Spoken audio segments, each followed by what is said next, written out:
Yes, thank you. Thank you all. Thank you for coming. God damn. I did it big this year. From cable, god damn. Thanks for coming out and thanks for making a nigga feel comfortable in the gayest place on earth. You guys got Disney World jealous out this motherfucker. Man, I didn't really think it was that gay at first. I was like, what is everybody? Because when I was coming out here, everyone was like, man, that place is really gay.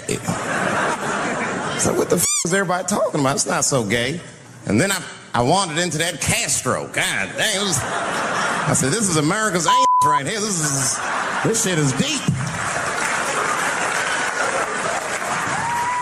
Went to that Tenderloin. It was nothing tender about that motherfucker at all. That shit was rough. The opposite of tender. I have never seen crack smoked so casually before. These niggas was sitting in front of Starbucks smoking crack and drinking coffee. I said, this is off the hook. Talking about politics.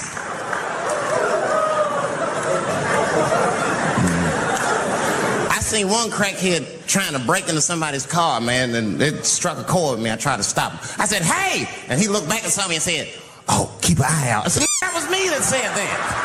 I'm not trying to help you. I want this shit to stop.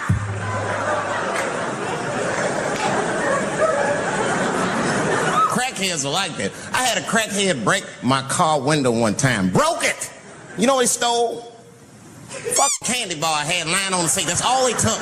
It's a goddamn candy bar. I was so mad. I drove around the neighborhood for 5 hours looking for a crackhead with chocolate on his face. I did that. I finally found when I grabbed that motherfucker. Hey, man, what's all this chocolate on your face? Motherfucker. He looked confused. Chocolate? This is doo-doo, baby. I said, ah! Oh, man. This place is insane. But you know what I like about San Fran, and the reason I picked this city to do my special is because of all the major cities in America, somehow people get along here better than anywhere else I've seen in the country. That's right. That's right. And I always admired San Fran for that. And today I realized how you did it. Put all the niggas on the other side of that bridge. There's nothing, this shit ain't happy on that side. You leave San Francisco like, bye, thanks for coming to San Francisco. Come back in April, we're having a sale on Birkenstocks. As soon as you get to the other side, welcome to Oakland, bitch.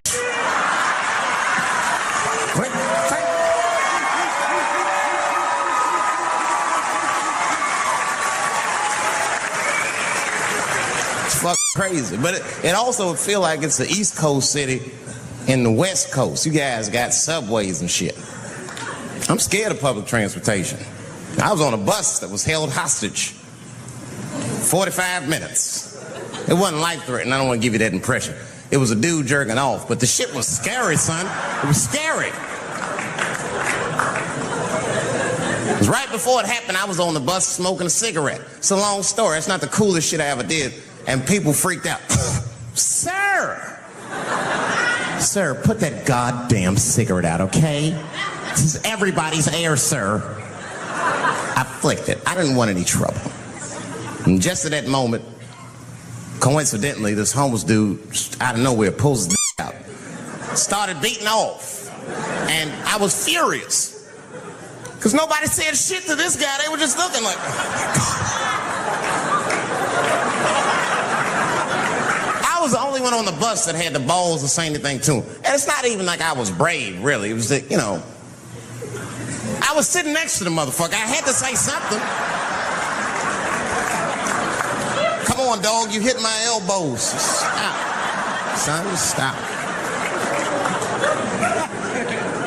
That's all I said. I didn't want to say too much. Guys beating off on the bus means there's something wrong with this motherfucker. He's not wrapped so tight. I didn't want to push him over the edge. As soon as I said something, all these dummies on the bus, now they're brave. He's right. Put your goddamn cock away. I don't want to see this anymore. I don't want to see it either. Yeah! Now the guy flips out. All right, everybody, back up. Back the fuck up. I tried to be nice about this. Now everybody freaks out. Oh my God, it's a biological attack. Oh. I'm caught in the middle. I can't lose my cool. I said, hey, everybody, just calm the fuck down or you're going to get me shot. Let's all just be cool. Let's do what this man says so he'll leave us alone. Now everybody gets quiet.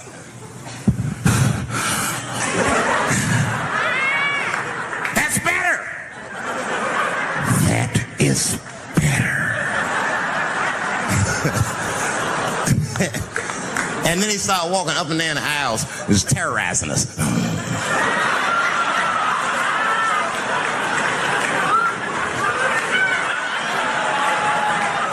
And then he starts making demands.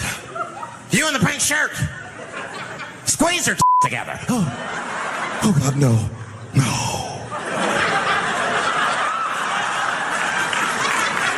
You, stick your finger in your. Why? Oh God, why is this happening? Oh God. He was working my way. Shit was tight. Just that minute. I got saved, dudes. I was so lucky. This guy at the other end of the bus, he snapped. He lost his mind. I seen it happen. Ah! He screamed out, rush him! He can't come on all of us and charge me out. Ah! And it was like a movie. This homeless dude seen him coming and shot one off. Ah! I dodged that shit like the Matrix. Niggas, oh.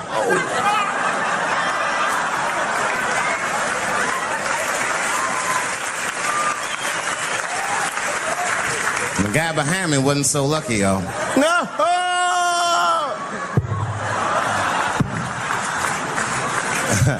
That shit was gross. It didn't kill him, but it was, I'm sure that fucked the day up. You're not gonna have a normal day if the homeless dude busts a nut on your forehead and 8:30 in the morning. That's a wrap on the rest of the day. Ah! This guy was freaking out. It burns! Oh! Oh! Oh! Everyone was standing around looking at him. Even the homeless dude felt bad. I guess he was finished. He came back to his senses. Oh, this is my stop.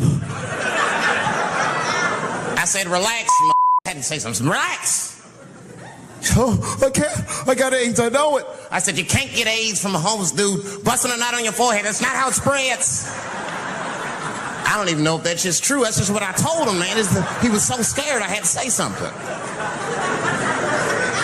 I don't know where AIDS comes from. Who the fuck knows? Scientists don't even know. Scientists still say AIDS started because somebody had sex with a monkey. Word. After all this research, this is the best explanation that you came up with, mother. Nobody f***s monkeys and people, you idiot. You either f*** monkeys or you fuck people. That's it. There's no in between. You're not gonna get some monkey on Tuesday and then be like, oh, let me call Charlene on Thursday. No. Once you fuck a monkey, that's a firm decision. I'm out of the human game for good. It's ridiculous. You act like monkeys are just as open as waiting for people to fuck, man. It's ridiculous. But the monkeys don't want to be fucked by people. Think about it. Think how hard it would be to catch a monkey and fuck. That's ridiculous. That's how it had to go down. Who you think you're just gonna walk up to him in the woods and bribe this nigga with fruits and bananas? Hey, buddy. Hey.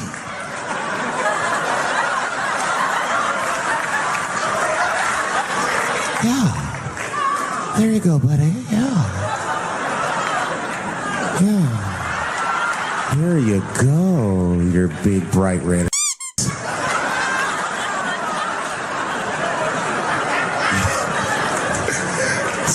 Bright red booty. You know how strong a monkey is? Would rip your dick off like the celery stalk. Throw that shit in the tall grass to never be seen again.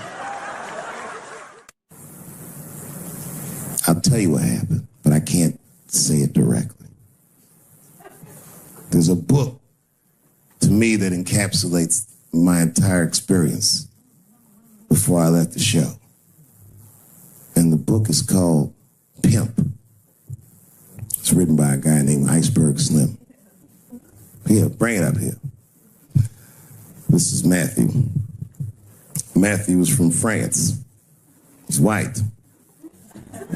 And yet, he has an original copy of this book written by a black American who was a pimp in the 40s. Iceberg Slim, his real name was Robert Beck. He got the name Iceberg because he was in a bar in Chicago and there was a shootout in the bar and a bullet went through this nigga's hat and he still finished his drink. Pimps love shit like that. They said, man, you ice cold. And he said, I like that. And it stuck. This book is so heavy in the front, it has a glossary of pimp terms because the ideas are so foreign to the American ears. For instance, do you know what the phrase mileage on a hoe means?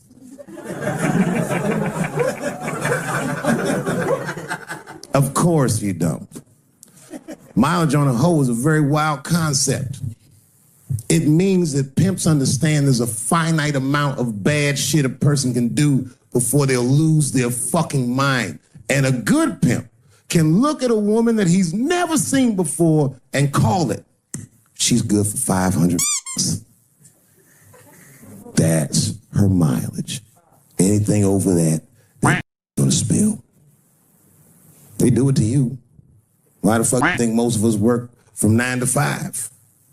9 to 6 might kill a bitch.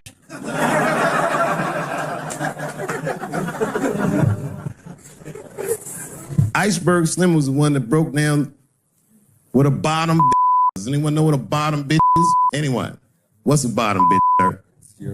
It's your prostitute that's the best out of all of them, that brings in the most money. That's right. That's exactly right. Are you black? That's right. A bottom bitch is a pimp's number one hoe. She's even a bitch that helps him keep the other bitches in line. The pimp was McDonald's, and the bottom bitch is his French fries. The rest of them like fish sandwiches, and cherry pies, and shit like that. Iceberg Slim breaks down some of the coldest capitalist concepts I've ever heard in my life. He describes in detail how these men break women so that they will give them the money that they make with their own bodies. There's a story in here so cold it makes me shudder to think about it. Well, Iceberg Slim is trying to control the woman that he finds uncontrollable. So he asks older pimp how he can rein her in. And the older pimp says, oh, that's easy, Iceberg. All you have to do is beat that with a coat hanger. And then run her a bath and give her some pills. She'll be so grateful that you fixed her that she'll forget you were the motherfucker that beat her in the first place. That's some cold shit. Now, at the end of this book, Iceberg Slim tells a story. It's kind of the crescendo of the book. And in the story, Iceberg Slim's bottom is at the end of a mileage. If she was good for 500 fucks, she was at 498. She was bubbling. You could see it. She was going crazy. She started saying all kinds of shit. Oh, I always wanted to be in circus. Circus is big. I can juggle too, you know. Juggle. He had to let her go. It's hard to let her go. A bottom bitch go. And he wasn't ready to let her go because his organization couldn't handle losing her. But she didn't know that. She didn't know how important she was. So what he did was, he called her to a diner. He said, look, bitch, you and I gotta part ways. She said, fine, mother, I need you anyway, because I know somebody at Ringling Brothers. She's like, all right, bitch, whatever.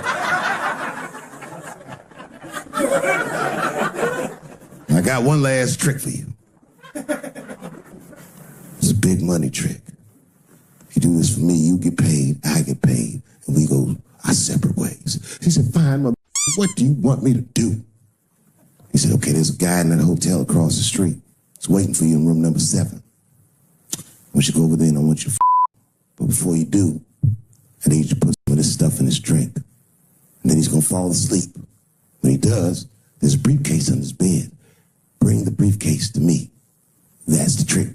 Can you handle it? She said, yeah, I can handle it. And I can't wait to get rid of you. She ran outside, jumped on a unicycle, and pedaled across the street. And Iceberg watched her. He was like, man, she's pretty good. Man, if I never jerked off in the face, maybe she would have been in the circus right now.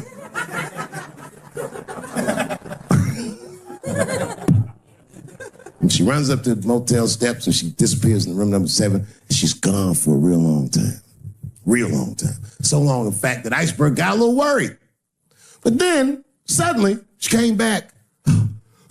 He said, what's going on? Where's the briefcase? She said, I didn't get it, Daddy. He said, what do you mean you didn't get the briefcase? Bitch, what's wrong with you? She said, oh, I did everything you said, but that man don't look right. Something wrong, Daddy. He said, what do you mean something's wrong? You put that stuff in his drink. She said, I did everything you said, Daddy. I put all of it in his drink. He said, wait a minute, wait a minute. You put all of it in his drink? Now he had to see for himself. So the two of them go across the street to the motel and they go into room number 7. And on the bed, laying lifelessly, is the white man that she was supposed to fuck. And Iceberg said, you right, bitch, she don't look good. What the fuck? So he called a friend of his that was a doctor that was close by. And the doctor came in, gave the guy a thorough examination, and told them both what was obvious. Slim, this mother is dead. Oh, God, Daddy. Oh, no. Oh, no, we killed him. He said, calm down, bitch. We didn't do anything. You killed this mother. And then he reached on the bed and he grabbed the briefcase. He popped it open. It was filled with money. More money than any of them had ever seen. And Iceberg took a little bit of the money and gave it to the doctor, and the doctor left discreetly. All right, let me think. I can fix this for you.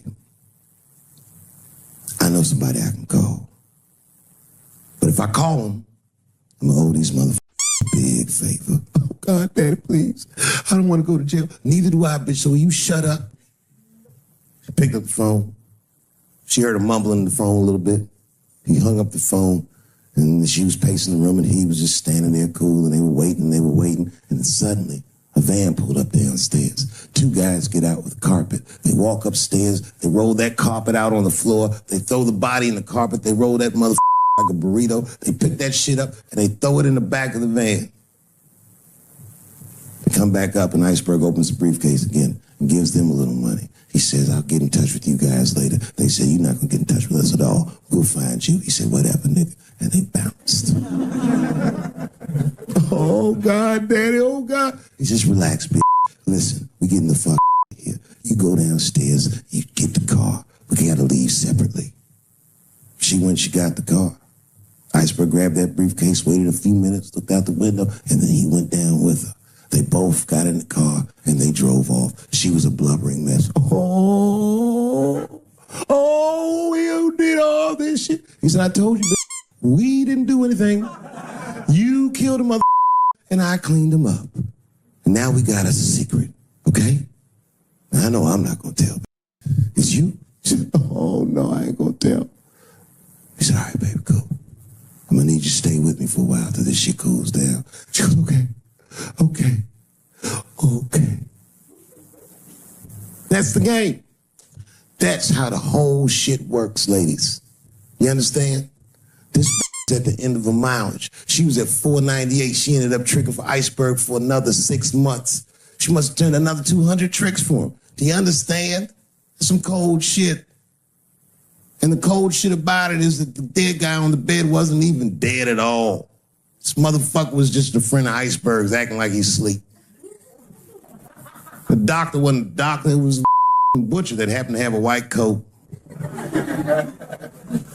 And the dudes who came in the moving van clothes was dressed like movers because they were movers. Iceberg had gotten a new apartment. And the bag of money was Iceberg's money in the first place.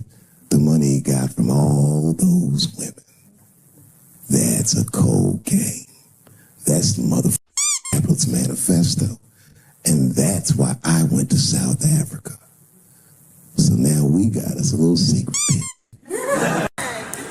Almost 24 years ago was the last time I was on this stage, in this room. I was taping my first 1-hour special. It's called Killing Them Softly. My girlfriend was sitting in that row, pregnant. She's now my wife.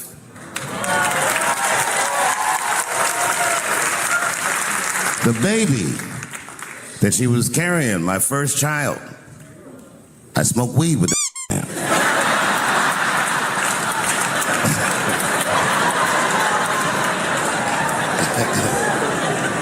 And what I remember most about that night was the pressure. Before the show, I had to run out there on the avenue and hand out tickets to anybody who would take them because I couldn't even fill the fucking room. And boy, what a difference 24 short years makes.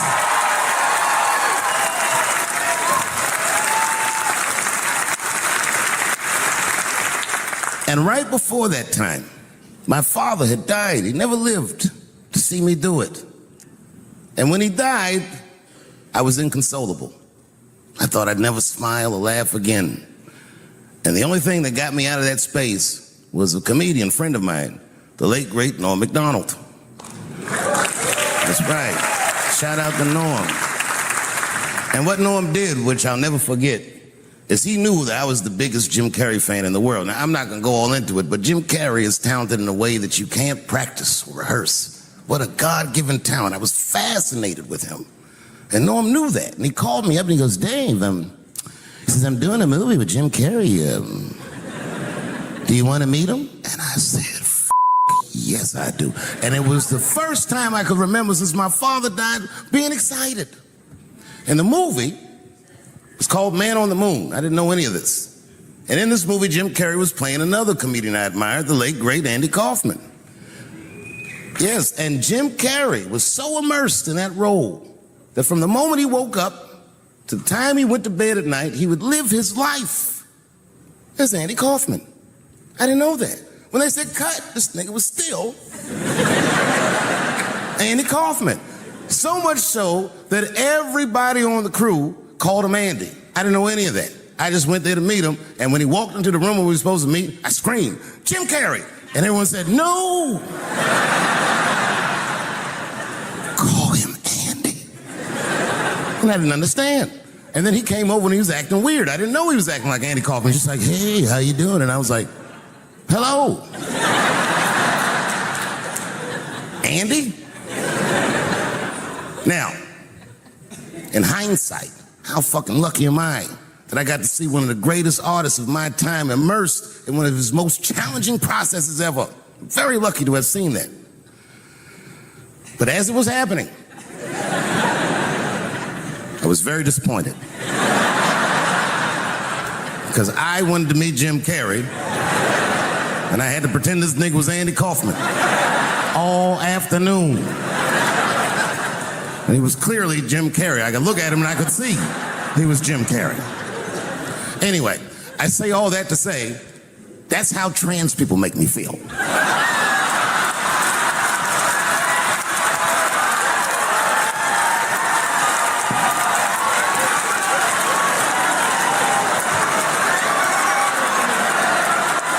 Here we go.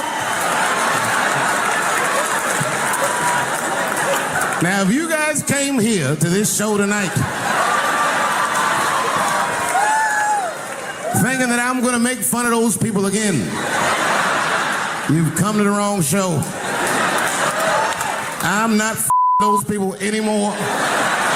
It wasn't worth the trouble. I ain't saying shit about trans people. Maybe 3 or 4 times tonight, but that is it. Tired of talking about them. And you want to know why I'm tired of talking about them? Because these people acted like I needed them to be funny. Well, that's ridiculous. I don't need you. I got a whole new angle. You guys will never see this shit coming. Transgenders are gangsters. I used to do business with a transgender in Hollywood. Man, everybody would be scared of her in the boardroom. She'd walk in there, newly minted woman, high heels, purse. Wouldn't say anything to us, just walk around the conference table looking mean as shit.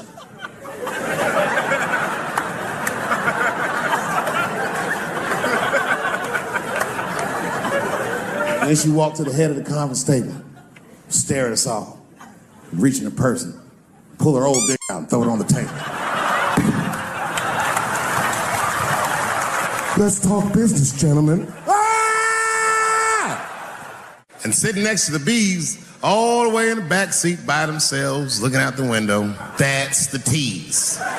Everybody in the car respects the T's, but everyone also resents the T's. It's not the T's fault, but everyone in the car just feels like the T's are making the trip take longer.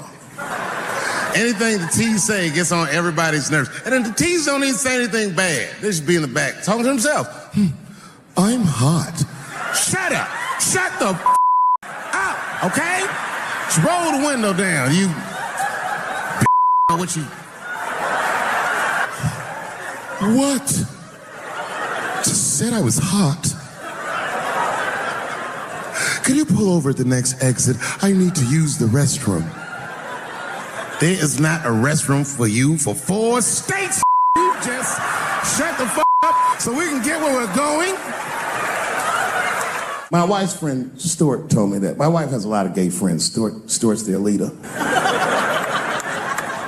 She has a lot of gay friends. And I don't like them.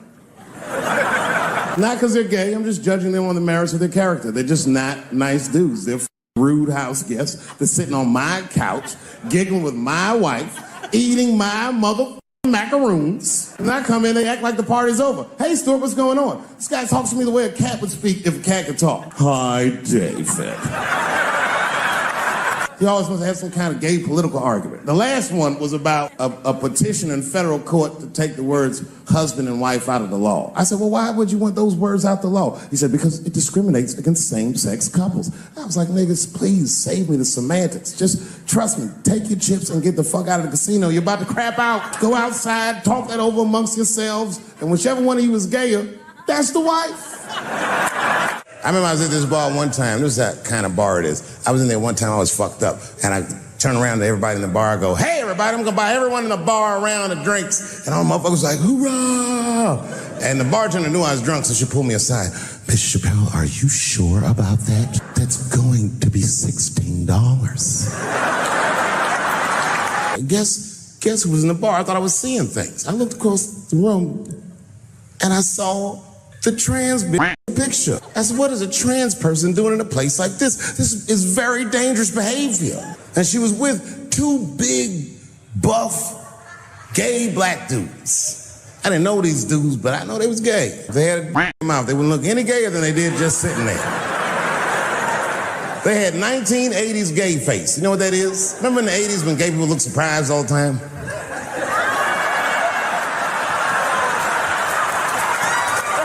Stuart educates me about this movement, you know what I mean? I didn't even know shit about it. He told me it's called LBGTQ.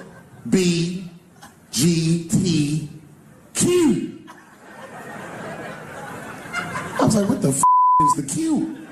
Does that even make sense, Q? Turns out Q is like the vowels. That shit is sometimes Y. For gay dudes that don't really know they're gay. You know what I mean? Like prison fags who are like, well, I'm not gay, nigga. I'm just sucking these dicks to pass the time. I'm not G, I'm Q. Ugh. And now we get to the core of the crisis. What is a woman? What is that in this day and time? Is there even such thing as a woman or a man or anything? Seems to be a question nowadays. Now listen, women get mad at me. Gay people get mad at me. Lesbians get mad at me. But I'm gonna tell you right now, and this is true. These transgenders, these big dead, I've gone too far. I've said too much. And I gotta tell you, I'm very worried about it. I'm not even joking. Every time I come out on stage, I be scared. I be looking around the crowd, searching for knuckles and Adam's apples to see where the threats might be coming from. A nigga came up to me on the street the other day. He said, careful, Dave, they after you. I said, what? One they or many theys? And if I were to be brutally honest, The only reason I ever been mad at the transgender community is because I was at a club in LA and danced with one of these niggas for 6 songs straight. I had no idea. And then the lights came up and I saw them knuckles. I said, oh no! And everybody was laughing at me. Hi, world star. I said, why didn't you say anything? Then I heard that sultry voice. I didn't say anything, Dave Chappelle, because I was having a wonderful time, and I wasn't sure how you'd feel about it. I said, you knew how I'd feel. And she said, I'm going home. I don't want any trouble from you. I said, home? It's only 2 songs left. I mean, we might as well finish the night. And we ended up having breakfast together. Everybody's mad about something. Recently, I got attacked online by some gay bloggers, and it hurt my feelings. I have no problem with gay people, but I fucking hate bloggers. I'm not saying it because this person was gay. They was acting like a bitch online. They was like mischaracterizing my jokes, trying to make a point off of me, when it's like, yo, I'm your ally, motherfucker. I'm not trying to stop gay people. I got better shit to do. This motherfucker saying things to try to get gay people to beat me up. Seriously, he was like, Dave Chappelle's jokes. I don't know how he actually talks, I'm just making his voice up. Dave Chappelle's jokes were an affront to the manhood of all gay men. What the does that mean? I didn't say anything that would allude to gay men not being men. I know you meant. In fact, what could be manlier than another guy in the ass? It's the most gangster shit I've ever heard of in my life. I told you I'm not cut out for that. I'm a pussy. I said, I have a superhero idea. He goes, really? I go, yeah, he's a gay superhero. He was like, really? What's it called? Huh? Oh, it's called Same Hero, New Boots. It's about a gay sous chef in San Francisco. He gets bit by a radioactive rat on his shift when he's taking out the trash and is blessed with powers beyond his wildest dreams. Supersonic, gay kind of powers. And he starts saving everybody in San Francisco. But at first, he only saves gay people. Later, he saves everybody, and the whole city just falls in love with him. The only problem is, no one remembers him when he saves them. Well, I don't understand. Why wouldn't they remember him? I said, because, dummy, he's gay. He keeps changing his outfit. People come up, thanks for saving, mister. What's your name anyway? And he's like, same hero, new boots. Emotions. You think I hate gay people, and what you're really seeing is that I am jealous of gay people. Oh, I'm jealous. I'm not the only black person that feels this way. We blacks, we look at the gay community and we go, God damn it, look how well that movement is going. Look how well you are doing. And we've been trapped in this predicament for hundreds of years. How the f are you making that kind of progress? I can't help but feel like if slaves had baby oil and booty, and they've canceled people that are more powerful than me. They canceled J.K. Rowling. My God, J.K. Rowling wrote all the Harry Potter books by herself. She sold so many books, the Bible worries about her. And they canceled her because she said in an interview, and this is not exactly what she said, but effectually, she said gender was a fact. And then the trans community got mad as shit. They started calling her a TERF. I didn't even know what the f that was. But I know that trans people make up words to win arguments. So I looked it up. TERF is an acronym. Stands for Trans Exclusionary Radical Feminists. This is a real thing. This is a group of women that hate transgender. They don't hate transgender women, but they look at trans women the way we blacks might look at blackface. It offends them. Like, ooh, this bitch doing an impression of me. I came in the club minding my own business, and a woman came up to me. She goes, oh my God, Dave Chappelle. And I was just being reciprocally nice. Hey, miss, how are you? Blah, blah, blah. Benign talk. Nothing to it. And all of a sudden, this lesbian fellow stepped between us. Hey, nigga, that's my girl. I said, yo, my man, back up like that. She said, I ain't backing up off shit, my girl. I said, bro, you're gonna have to give me 3 feet like this. She said, stop calling me a man, motherfucker. I'm a woman. I said, what? And then I looked deep in this nigga's cheekbones. I said, oh my God, you are a woman. It was just too much for me to even wrap my mind around. But I tell you what, I unballed my fist immediately, and I softened my posture so that she would know she's in no danger. I even changed the tone of my voice. I said softly, sweetly, like a pimp might say. I'm about to slap the shit out of you. You know who I feel real bad for is Indians. Everybody feels bad for Indians. They get dogged openly because everybody thinks they're dead. These motherfuckers are not all dead, all right? With my own eyes, I've seen a gathering of 1,500 Native Americans. They were all gathered in one place. The place is called Walmart in New Mexico. There's Indians everywhere. I'd never seen Indians before. I wasn't even sure if they were Indians. It's fucked up, but I asked one of them. It's not nice, but I seen him in the sports section looking at bows and arrows. I had to say something. Excuse me. I don't mean to be rude. Are you an Indian? And he was cool. Yes. Yes, I'm Indian. Still didn't believe him. I had to test him to be sure. This is fuck. But I had a gum wrapper in my pocket, so I balled that shit up and I threw it on the floor. And a single tear came out his eye. Oh, shit. I had so many questions. So what tribe are you from? I am a Navajo. I said, word. I studied you in social studies. You're a hunter-gatherer, correct? He said, I guess so. That's what you wish to call it. I said, why? What do you call it? He said, I am an alcoholic.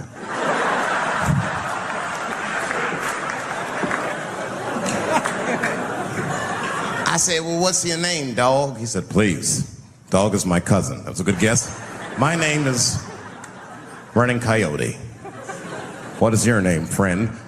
And that shit caught me off guard. I mean, I didn't want to say my name was Dave to a motherfucker named Running Coyote. This don't feel good enough. He just put me on the spot. I said, huh? My name, what? Oh, my name's Blackfeet. Then I changed the subject. Forget about me. What's going on with you? I want to meet your chief. Why don't me, you, and your chief and your friends get together tonight? We could have a real live peace pipe smoking ritual. We need to celebrate. I thought you were dead. And he set it up. It was beautiful. It was just like I dreamed. We was all sitting around. Them Indians was beating the drum. Some other Indians came out the back with a long blanket that was folded in half and put in front of us. Open that shit up, and on the blanket was a long wooden pipe with feathers. And bags of weed were all over the blanket. The chief walked over.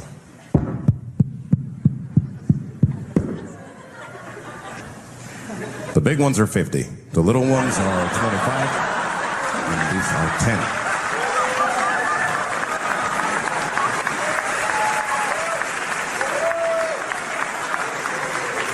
Me and those Indians got high as shit.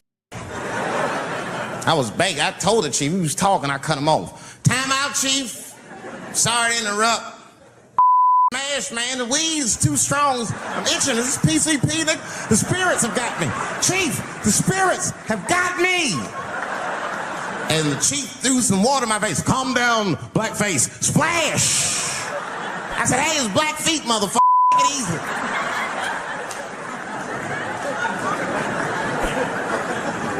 Blackfeet, you're welcome to stay amongst me and my tribe for the night until the spirits leave you. And they gave me my own teepee to sleep in, which sounds nice. I personally felt like it was a little fucked up, you know, because they all had houses, man. It's like, why can't I sleep with y'all in the house and watch TV? Like, I can't be on this grass all night.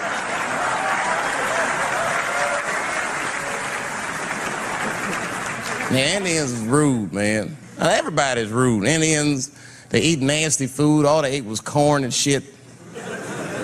Doritos, I think they call it. That's right. People only see the surface. They see the division in our foods. Just because I eat chicken and watermelon, they think that that's something wrong with me. Let me tell you something. If you don't like chicken or watermelon, something is wrong with you, motherfucker. There's something wrong with you. Where are all these people that don't like chicken and watermelon? I'm sick of hearing about how bad it is. It's great. I'm waiting for chicken to approach me to do a commercial. I'll do it for free, chicken. It's the least I can do. They make fun of Latin people for eating, what y'all eat? Beans, rice, corn. Listen, that's not a reason to hate a motherfucker, all right? It's funny, but it's not a reason to hate. The only reason these things are even an issue is because nobody knows what white people eat. You've been very good at keeping that shit a secret amongst yourselves. I study white people. You don't know that. I'm writing a paper on you. Not even for school to do it, just to get, I'm just doing independent research. I'm spending my money. That's why I'm working so hard. I follow you around grocery stores. They freak out. I just try to peek in the cart. They always say, get away from my cart. What are you looking at? Chicken and giblets are over there. You must be lost. These are vegetables.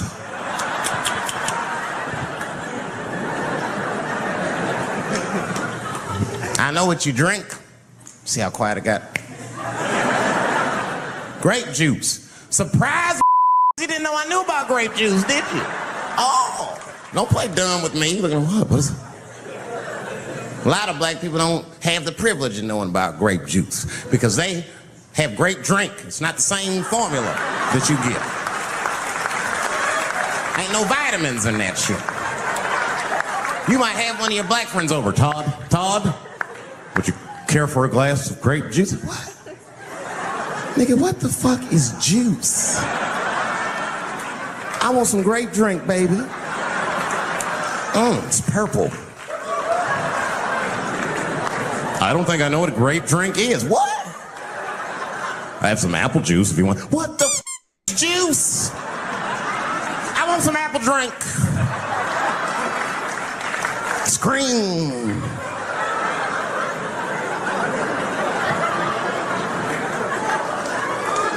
Remember that commercial for Sunny Delight when all the kids run in from outside playing? And they all run to the fridge. All right, I got some purple stuff, some Sunny D. As soon as you say Sunny D, all the kids go, yeah! Watch the black kid in the back. If you ever see that commercial again, look at that black kid. He'd be like, I want that purple stuff. That's drink, nigga. That is drink. They want drink. I want all them vitamins, nigga. I want drink. Sugar, water, purple. That's the ingredient. Sugar, water, and of course, purple. It's too fucking much. I got a lot of things to talk about tonight. First of all, I've stopped smoking weed. With black people, you didn't let me finish, motherfucker. God damn. I'm sorry, black people, to break the news so publicly, but I can't smoke with you anymore. Every time I smoke weed with my black friends, all you talk about is your trials and tribulations. I'm sick of that shit. I got my own problems. Nigga, that's a waste of weed. I'm smoking weed to run away from my problems, not take on yours. From now on, I smoke weed exclusively with white people. Calm down, motherfuckers. You win by default. You got good weed conversation. All white people talk about when they get high is other times that they got high. I can listen to that shit all night. Dude, remember at Frank's last week? It's fucking smashed, man. And catalogs everything they drink. 2 shots of Jaeger, tequila, 4 bong hits, man, beer, cheeseburger. That shit is great. Only bad part is you cannot pass out around white people. Every time white dudes pass out around each other, they always do some borderline when the guys are sleeping. Frank fell asleep, so he like stuck a carrot in his ass, put shaving cream on his balls. Like, why, motherfucker? Why'd you do that to a friend of yours? He trusted you enough to sleep around you, gonna put a carrot in his ass? Is that nice? I tell you right now, if I put a carrot in a black dude's ass, a nigga will kill you when he wakes up for some shit like that. That is an automatic death sentence on the street. It's a rap for you. I'm gonna kill that motherfucker. I thought y'all was friends, baby. What happened? I fell asleep at his house, right? We was drinking, and I fell asleep at his house, and while I was sleeping, right? I'm just gonna kill that fuck, all right? That's all you need to know. And fuck carrots.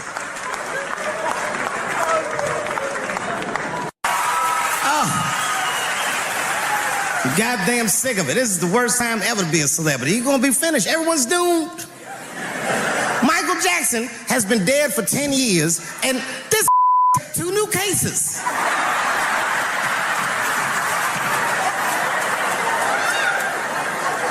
And if you haven't watched that documentary, then I'm begging you, don't watch it.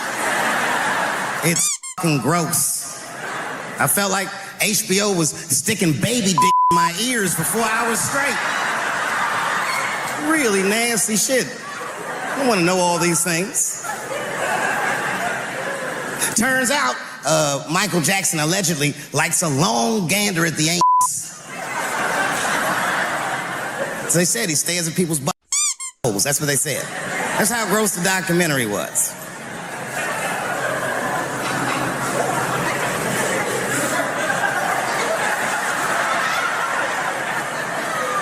I'm gonna say something that I'm not allowed to say.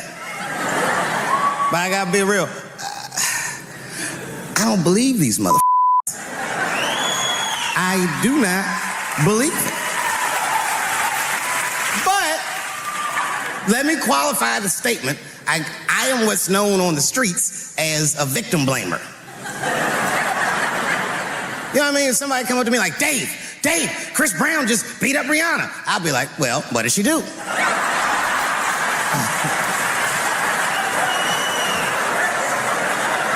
Dave, Michael Jackson was molesting children.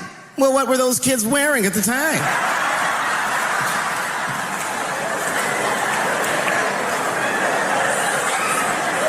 I don't think he did it. But you know what? Even if he did do it, you know what I mean? You know what I mean? I mean, it's Michael Jackson. I know more than half the people in this room have been molested in their lives. But it wasn't no goddamn Michael Jackson, was it? This kid got his stuck by the king of pop. All we get is awkward Thanksgivings for the rest of our lives.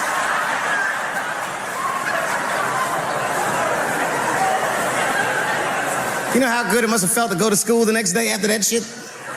Hey, Billy, how was the weekend? How was my weekend? Michael Jackson sucks my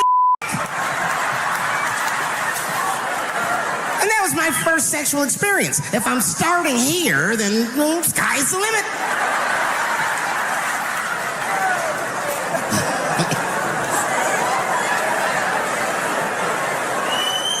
I know it seems harsh, but man, somebody's got to teach these kids. There's no such thing as a free trip to Hawaii. Yeah, he's gonna want to look at your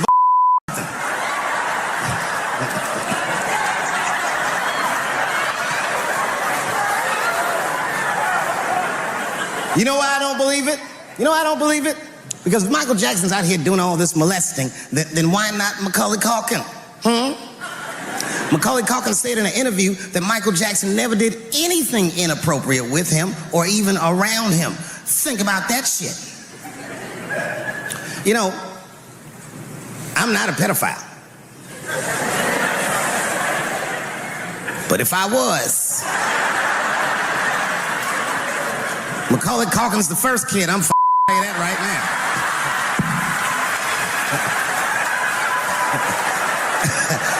I'd be a goddamn hero. Hey, that guy over there, fucking kid from Home Alone. And you know how hard he is to catch.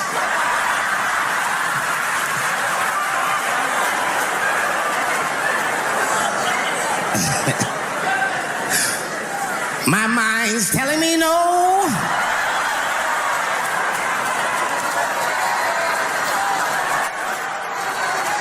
Okay, R. Kelly is different.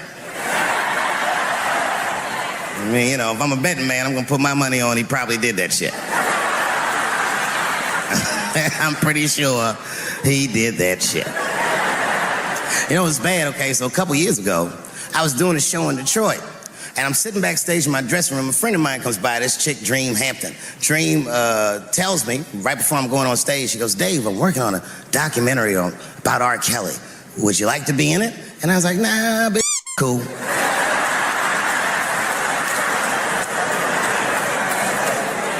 I went on stage, I just forgot about the shit. And then 2 years later, the documentary comes out, Surviving R. Kelly. And when it comes out, Dream's promoting the shit, and she keeps bringing me up. She said, I asked Dave Chappelle to be in my documentary, and he said it was too hot for TV. I did not say that. It does not even sound like how I talk. Oh, that's too hot for TV? I would never say that shit.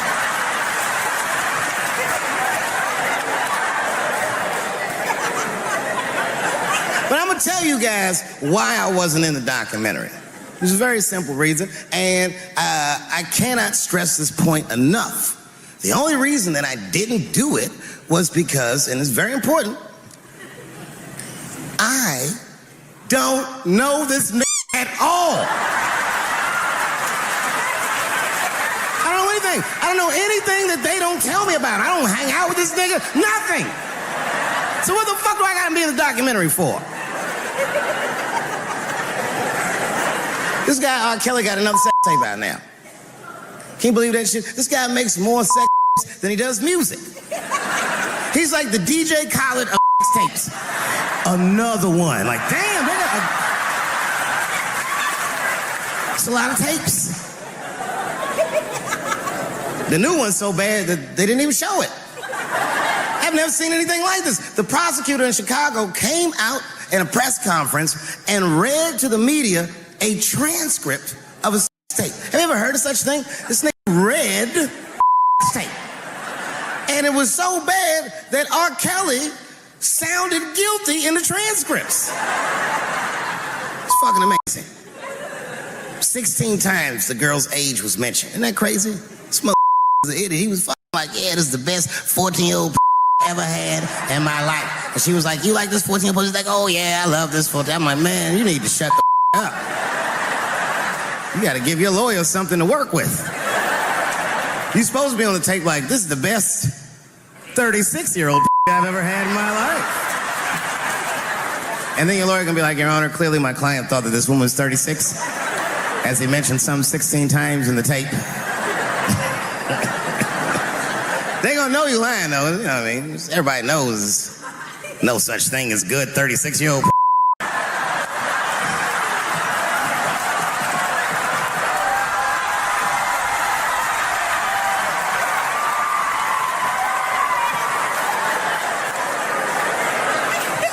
Doesn't matter what I say. And if you at home watching this shit on Netflix, remember, you clicked on my face.